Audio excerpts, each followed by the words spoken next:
HBCU football, the Florida A&M Rattlers are on a two-game winning streak, folks. Coach Willie Simmons joins us live from the highest of 7 hills in Tallahassee, Florida.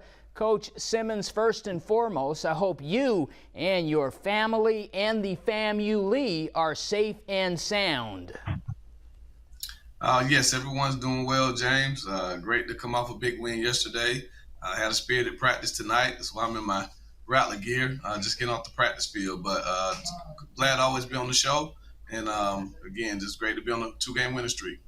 Awesome. Coach, you were able to get past South Carolina State by a final score of 30-7. What are your takeaways from the victory over the Bulldogs? Well, I thought it was a complete game. Again, defensively, for the second weekend, well, for the fifth game this season, they played lights out. The last 2 weeks, we've held our opponent to under 100 yards rushing and passing, which is very difficult to do. And South Carolina State was averaging about 33 points a game this year coming into the game. And to basically hold them to 7 points, which they scored on the last drive of the game, is just a testament to how they played this year on that side of the ball. And offensively, we're kind of starting to hit our stride a little bit. Had our biggest rushing output of the season, 197 yards. Bishop Bonnet had over a 100-yard day. And so, again, peaking at the right time. And as you can see, guys like Isaiah Land, he set a school record yesterday with 5 sacks. He's currently leading FCS football with 10 sacks on the season. So, great team win. And, again, looking forward to a tough matchup this week against the Alabama State team that will be looking to come off 2 straight losses. Coach, Rayshawn McKay goes 14 for 24 for 181 yards, 1 touchdown and 1 sack. What do you like about your quarterback so far? Well, the thing we like the most is that he's not giving it to the other team. He, knock on wood, 5 games into the season, he's yet to throw an interception. And when you have a defense that's playing as strong as ours is, like we tell them all the time, punting is a good thing. And we have one of the top punters in the country with Jose Romo Martinez. We're averaging almost 45 yards a punt. And so if he can just continue to operate the offense within the offense, make the right decisions with the ball and protect it, we feel like we have a recipe to be very good very good. So again, he's a smart kid. He works extremely hard. He's still relatively young in the position. He's only been playing the position for 4 years. And the more reps he takes, the better he'll be. But we do feel like he can lead us as a football team. And right now, he's the guy. Coach, your running game rushed for 188 yards. Bishop, BB, and Terrell both scored on the ground. What are your impressions so far of your running backs competing every game?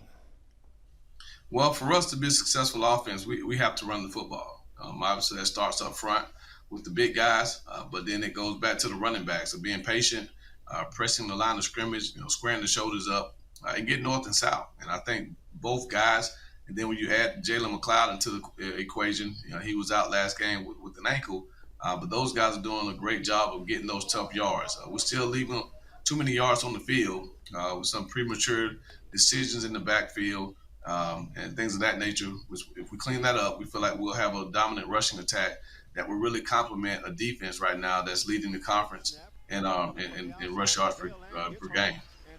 Coach, Kamari Young, your super-duper sophomore wide receiver, also scored. How are you feeling about your receivers at this point in the season? Well, it goes to show you how flexible we are, because Kamari is actually a tight end, but he's leading the team in touchdown receptions with 3. And so, again, we want those guys to be weapons for us. Everyone knows about the Rack Boys, Xavier Smith, Chad Hunter, David Manigault. You add Jamari Shareed to the mix. Chris Sanders had a big game yesterday. So we have a plethora of wide receivers who can make plays with the ball in the air. But now when you add the tight ends into the equation with Kamari Young, Nick Dixon, and Jeremiah Pruitt, we're able to spread the field with some bigger personnel groupings and really create some disadvantages for the defense. So, again, we're evolving as an offense, a little bit different than what we've been in the past. But we're doing what we need to do to win, and that's our job as coaches, to put us in the best position. And the players are doing a great job of buying into that new philosophy that we're employing on offense, and are working hard every day to be the best unit we can be. Coach, coming up on Saturday, you go on the road to face arguably the best FCS quarterback in America, Mr. Aqeel Glass. 6'5", a prototype, and you know about quarterbacks. How does Mr. Glass look on tape and in person?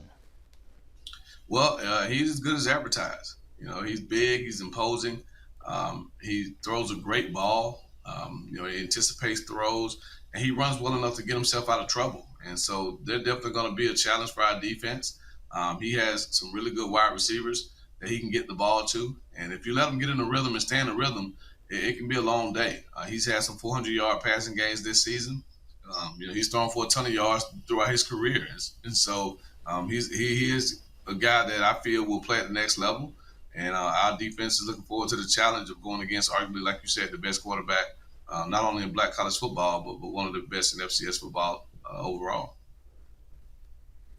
Well, folks, there you have it from Coach Willie Simmons on the highest of 7 hills, one of the best college football minds in America. His team continues to win.